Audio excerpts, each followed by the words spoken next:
Welcome back, friends, to the wood shop on this beautiful fall afternoon. We've got a fun project today. So as I mentioned yesterday, we're going to attempt to make something beautiful out of this piece of walnut. Beans boil in the pot. I'm dancing from room to room. I dug through my stock of hardwood this morning and I found this beautiful piece of walnut. Isn't that just gorgeous? And seems to be just about the right size. We just need it to be just a skosh bigger than our Forstner bit right here. One thing I wanted to check was the moisture content, because we don't want to go to all the trouble of making this and doing the inset and then having it shrink up because it's got so much moisture in it. So this is a moisture meter right here. It's got the 2 electrodes. You can simply stick it in the end of any piece of wood and it'll give you the exact reading. And that's 1%. That just couldn't hardly be any drier. I think that's the first time I've ever seen 1%. I believe that Forstner bit was 1.25 inches. Should say on it there. Yeah, it is. It is 1.25 inches. So we'll probably want to we'll maybe take this up to 1.5 inches or so. So we've got some. Got a little room to play with right there on a rough cut. This is a pretty crooked, or not crooked, it's just a billet that's just cut. Rip it with a Japanese pole saw. Which saw do we want to use? I'll probably just go with maybe the medium-sized one. I've really fallen in love with these Japanese pole saws because they're so versatile. They're affordable. For one thing, you can get one for usually under $40 or so. But you've got your ripping teeth and your crosscut teeth. You can see the difference right there, how coarse they are. So having that all in one saw is just so handy. Whatever you're doing, you can just grab it and it can do it.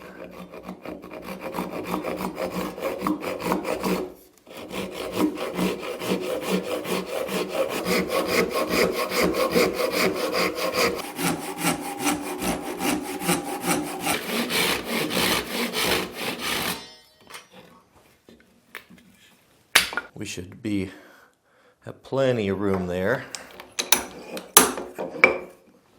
But just the sound that it makes, you hear that? Fur doesn't sound like that. I sure have enjoyed this little jet lathe.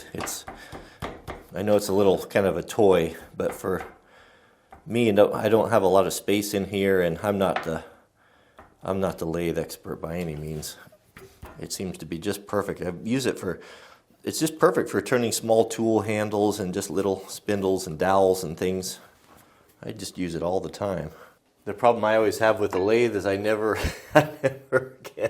can remember which tools that I am supposed to use for different, is it the gouge? Oh, I can't remember. I'll go with these two. We probably ought to sharpen them real quick. Do we have a visitor? The cup of coffee. Oh, you are the best. How'd you know I needed a second cup this morning? Because I needed one. Hello, my love. Moon. Yeah, is Papa's big light the moonette? I can't move it. It's just too crowded in here. That's a big light for in here, isn't it? Have you been? Moon. Do you want to see it? Yeah. We can probably go see it.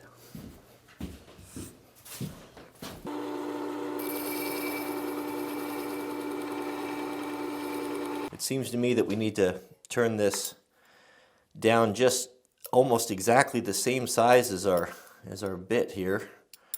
We'll use our beautiful Starrett calipers and just get that. I'm going to go a little bit bigger to rough it out there, and then we can sand it to what we need. Let's start with that. I have a tendency to be impatient and go too far and ruin stuff, so we'll go a little bit big and see how we do here.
Well, here goes nothing, guys.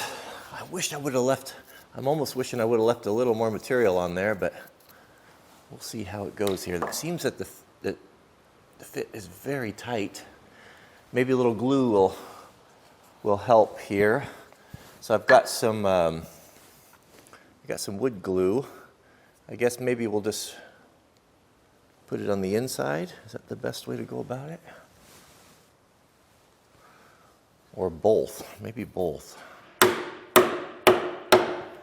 felt it seat. It feels really, really tight. This is my smallest Japanese saw. So if we can cut this, hold this and carefully cut this flush. I'm not gonna worry too much about the grain orientation here, I think. That's definitely cutting. I'll have to sand that a little bit. If your OCD won't allow it, you might want to like draw a line on that dowel and orient it so your grain's the same. Oh man, that's beautiful.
That is beautiful. Man, I can't believe what a nice detail that is compared to those bolts. I was, him and hawing back and forth, which one would look better. There's just no question. That is beautiful. It's absolutely beautiful. I ran out of, I got dust all over me here. I ran out of that Danish oil, so I just finished up with some boiled linseed oil. Both of them, I can't tell a whole lot of difference between the two. They're both really good. But that is absolutely beautiful. That oil brought out that grain. It's just dark, dark brown against that light fur. That's pretty. I don't typically like mixing species of wood on projects. I know some guys are really into that. I actually ran into a guy a couple weeks ago. It was a funny story. We were north of here a couple hours or so, and we stopped to get some groceries, and there was the most beautiful handmade wooden boat that I think I've ever seen. I mean, it was gorgeous. I was walking around it, looking at it, just marveling. I mean, whoever built it was an amazing craftsman. What was so interesting about it is that there must have been 7, 8, 9, 10, maybe a dozen different species of wood that he had used in building this. Funny story about that is he came out when I was admiring his boat, and he happened to be a subscriber, so we had a nice chat. But it was gorgeous. But he had mixed the wood, and it's kind of a personal thing. I don't typically like to do that, but this is different because that they're so different. One is so dark and one is so light that they complement one another. I think what I don't like with mixing woods is when they're too close together. To me, it almost looks like, well, I ran out of the one that I wanted to, or I couldn't afford the one that I wanted to, so I got this, and it was, it's not always the case, but it's personal preference. But that is beautiful. I did both sides. This is all we had left over. So all that fretting about it being too small, no worries. It was absolutely perfect. They went in there nice and tight. I think the glue helped, filling up the gap. But I mean, it's just gorgeous, right? Those little things, I mean, I got a couple hours into putting these dowels in, and every time I look at this, it's going to give you that little sense of joy. As Brian was telling me, I think it's the Scandinavians have a saying about function. You know, there's portions that you do that are functional, and then there's always one little thing. Whatever you're building, there's one thing you do that's for the eye. And I'm not getting that right, but I think we can kind of understand it. It's those little things that we do for the eye that ultimately are the most special. All right. Well, thanks for watching. Keep us in your prayers. May God bless you and your family, and we'll see you guys on the next video. What are you doing? My ride the bike too, Mama. You're gonna ride your dirt bike? Yeah. All right, let's see you go. Whee. That's pretty fast. Faster.